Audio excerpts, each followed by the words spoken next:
Measure और laser किरणों की खोज अमेरिका के कोलंबिया यूनिवर्सिटी के डा. चार्ल्स टाउन्स तथा बेल प्रयोगशाला के डॉक्टर आर्थर शेलोव ने की। इसका प्रयोगात्मक मॉडल सबसे पहले कैलिफोर्निया की एक प्रयोगशाला में कार्यरत डॉक्टर टी. एच. मेमन ने किया। लेसर से पहले मेसर किरण की खोज हुई। डॉक्टर टाउन्स काफी समय से इस विषय पर विचार कर रहे थे कि प्रकाश किरणों को अति लघु तरंगों में परिवर्तित कर कला संबद्ध कोहेरेंट करना संभव होना चाहिए, जैसी कि रेडियो तरंगें अनुशासित और प्रवर्धित की जा सकती हैं। वे इस कार्य में लग गए और 3 वर्ष के कड़े परिश्रम के बाद उन्हें इसमें सफलता मिली। उन्होंने अपने साथियों के साथ मिलकर जिस पद्धति से प्रयोग कर तरंगों को कला संबद्ध किया, उसके लिए एक नया नाम दिया गया।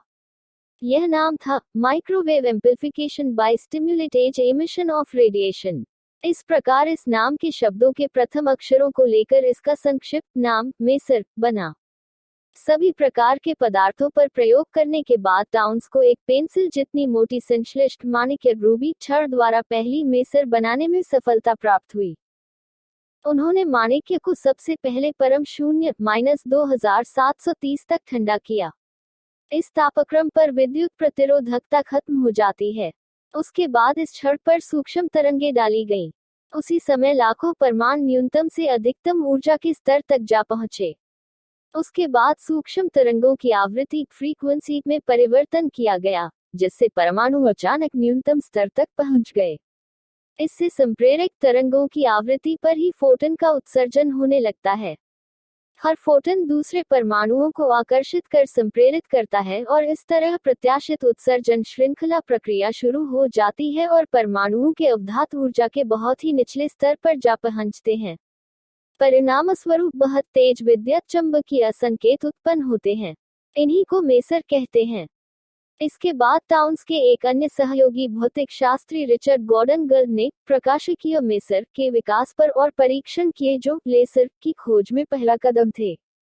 गुर्ड ने अपनी विकसित प्रणाली को लिख भी लिया था और उसका नाम light amplification by stimulated emission of radiation रखा, जिसका संक्षिप्त नाम लेसर था।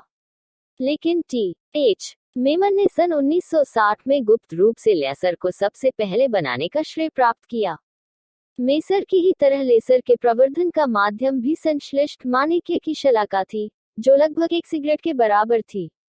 इसके दोनों सिरे एकदम चिकने सपाट थे, जिन्हें दर्पण बनाने के लिए चांदी का लेप कर दिया गया था।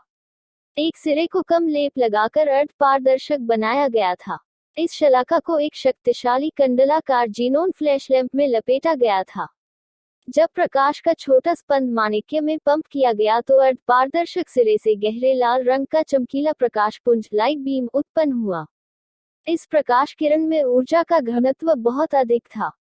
आजकल अन्य पदार्थों से भी लेसर किरणें प्राप्त होने लगी हैं, जो इतनी शक्तिशाली साबित हुई है कि पृथ्वी के कठोर से कठोर पदार्थ को भी काट सकती है या वाष्पित कर सकती है। 1962 में लेसर किरण द्वारा चंद्रमा का एक छोटा सा क्षेत्र प्रकाशित किया गया था और चंद्रमा की सही दूरी मापी गई थी। इस प्रकार यह निष्कर्ष निकाला गया कि लेसर बीम को आकाश में नापने के फीते की तरह भी इस्तेमाल किया जा सकता है। साथ ही सैटेलाइट और पृथ्वी के बीच लेसर किरण कमजोर संकेतों के संचरण में भी काम आ सकती है। उन पर नियंत्रण भी किया जा सकता है और उन्हें निर्देशित भी किया जा सकता है।